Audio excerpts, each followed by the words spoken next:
Hey everyone, and welcome to RUBIN'S Mind Lab, where we break down the latest research into what it really means. Ever wonder why sometimes when you look at an ambiguous situation, your mind immediately jumps to the worst possible conclusion? Well, this new study might have some fascinating clues on how our brains process things when we tend to worry or feel down. Imagine looking at a blurry picture. At first, you can't quite make out what's happening. But as it gets clearer, your brain starts to fill in the details. This research explored how people who tend to worry or feel anxious or depressed interpret these blurry situations and how their language use changes as they get more information. They used fancy computer programs called large language models, or LLMs, to analyze people's written interpretations. It's like having a super smart language detective to figure out what's going on in our thoughts. So, the big question here is, do people who tend to internalize their feelings, meaning they often focus on their worries and negative thoughts, interpret social situations differently than others? And how does this interpretation change as they get more clues?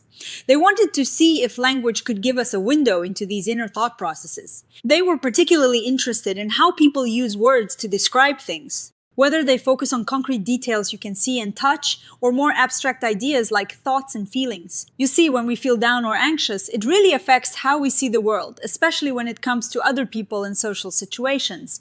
Previous studies have shown that people with these internalizing symptoms often have a sort of bias, where they tend to notice and focus on the negative stuff. It's like wearing glasses that make everything look a bit gloomier. This can make it hard to see things clearly and might even lead to more stress and problems in relationships. But what exactly is this interpretation process like in terms of the words we use? Before the study, a lot of research focused on whether people rated situations as negative, but not as much on how they described them in their own words when more information came in. This new research wanted to dive deeper into the language people use to explain what they think is happening. They thought that maybe people with internalizing symptoms might use more abstract language, thinking about the whys and the meanings, rather than just the concrete details they can see. This idea is actually backed by something called dual coding theory. Think of it this way: our brains can process information in two main ways. One is concrete, like seeing a red ball, and the other is abstract, like understanding the concept of justice. This theory suggests that when we try to understand the situation, we take in the sensory details, but then we also try to make sense of it, to find its meaning, which involves more abstract thinking. The researchers wondered if people with internalizing symptoms might lean more heavily on this abstract thinking, especially when trying to interpret social cues. Now, how do you study language in a really detailed way? Traditionally, you'd have humans read and code everything, which takes forever. But recent advances in artificial intelligence, specifically these large language models or LLMs, are changing the game. Think of models like GPT 4.1, which can understand and analyze language with incredible detail. This study used these LLMs to automatically measure things like how negative someone's writing was and how much abstract versus concrete language they used.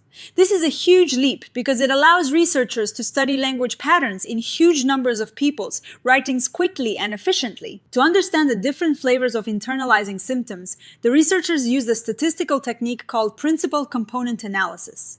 It's a way to take a bunch of related scores, like those from questionnaires about depression and anxiety, and boil them down into a few core underlying patterns.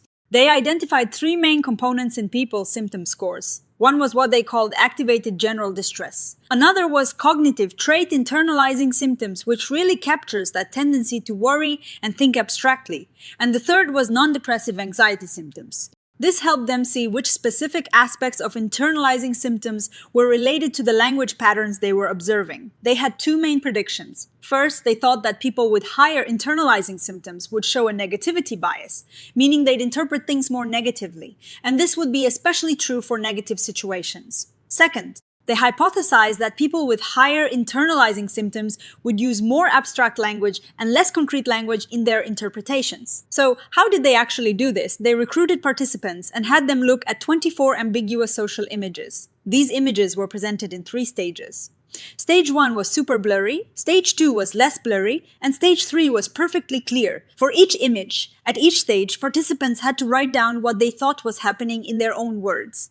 So they generated a ton of written interpretations. This task is really interesting because instead of just asking people to rate things, it asked them to create their own meaning from scratch. Imagine looking at a blurry photo of 2 people talking. In stage 1, you might just say 2 people talking, but as it gets clearer, you might see one person looks upset, and you'd start to write something like, "It looks like one person is confronting the other." and the other seems defensive.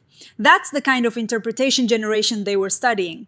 They collected all these written responses, and then the LLM came in to analyze them for negativity and how abstract or concrete the language was. The LLM was trained to give scores for negativity, abstractness, and concreteness for each written response. They even checked if the LLM's ratings matched what human raters would say. And thankfully, they found a really strong agreement. This showed their automated approach was reliable. When they looked at the negativity scores, they found that people who scored higher on trait internalizing symptoms did indeed write more negative interpretations overall. This was even true after they accounted for things like how long the person wrote or how abstract their language was. And here is a key finding: this negativity bias was much stronger when the social scenarios themselves were negative. For positive or neutral scenarios, the difference wasn't as dramatic. This tells us that people with higher internalizing symptoms are not just generally negative, but they are specifically more likely to interpret ambiguously negative social situations in a very negative light, especially as they get more information. Now, for the abstractness part, this is where it gets really interesting. They didn't find that people with internalizing symptoms were just always more abstract in their writing. But, and this is the crucial part, they found that as the images became less blurry and more information was revealed, people higher in trait, internalizing symptoms, showed a steeper increase in the use of abstract language. It's like their minds are wired to jump to higher-level meanings like causes and consequences, faster than others when more concrete details become available. Think about it like this. At the most blurry stage, everyone might be describing concrete things. But as the image clears up, people with higher internalizing symptoms, instead of just describing what they see more clearly, they quickly start talking about what it means, what the intentions might be, what the emotions are. They're accelerating their shift to abstract thought as the concrete details emerge. This is a really specific pattern. This accelerated abstraction seems to be a core part of how people with internalizing symptoms process social information.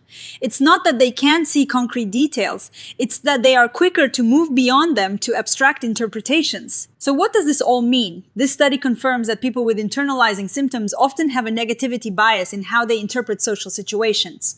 And this bias is particularly strong when the situation is already leaning towards negative. They essentially see the negative possibilities more clearly and interpret them as more likely, especially as more information comes in. This finding is important because it shows how our internal states can color our perception of the social world.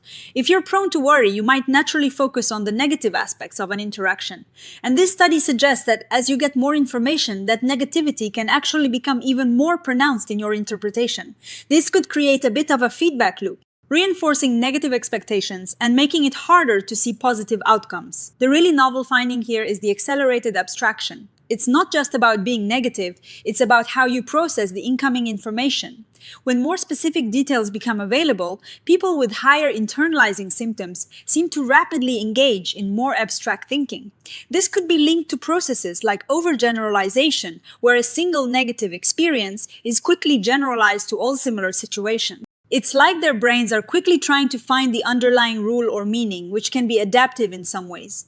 But when combined with a negativity bias, can lead to overly broad and negative conclusions. One of the other really cool parts of this study is the use of LLMs. They've shown that these AI tools can be incredibly useful for analyzing language in psychological research. They can do it quickly, efficiently, and with a level of nuance that's hard to achieve with older methods. This opens up a whole new world of possibilities for studying how language reflects our inner mental states, especially in conditions like depression and anxiety. Now, no study is perfect. The researchers did mention that the way they identified the different components of internalizing symptoms might be specific to the data they collected. Also, while they saw a connection between accelerated abstraction and overgeneralization, they didn't directly measure memory. So, while it's a strong hint, future studies could directly look at whether this abstract thinking during interpretation leads to overgeneral memories. Overall, this is a really exciting study that highlights how the way we use language to interpret ambiguous social situations can reveal important differences in people with internalizing symptoms. It's not just what we interpret, but the speed and type of processing involved. The tendency for negativity to sharpen with more information, and for abstract thinking to ramp up even faster, gives us a deeper understanding of the cognitive patterns at play. This research tells us that if you find yourself often jumping to negative conclusions, especially when things are unclear, it might be related to these specific ways your brain processes information. It's not about being weak, it's about a particular cognitive style that can be exacerbated by worry and low mood. The implication here is that understanding these linguistic patterns could potentially lead to new ways of identifying, and even treating internalizing symptoms. If we can understand how someone is interpreting information, we might be able to develop more targeted interventions. Future research could explore this further, perhaps by looking at how these interpretation styles affect real-life social interactions, or by developing therapies that help people retune their interpretation processes. What do you all think about these findings? Does this resonate with your own experiences? Let me know in the comments below. It's fascinating to think about how our language really does reflect our inner world. If you enjoyed this deep dive into the mind, please give this video a thumbs up, subscribe to RUBIN'S Mind Lab for more science explained, simply, and hit that notification bell so you don't miss our next exploration. Until next time, stay curious.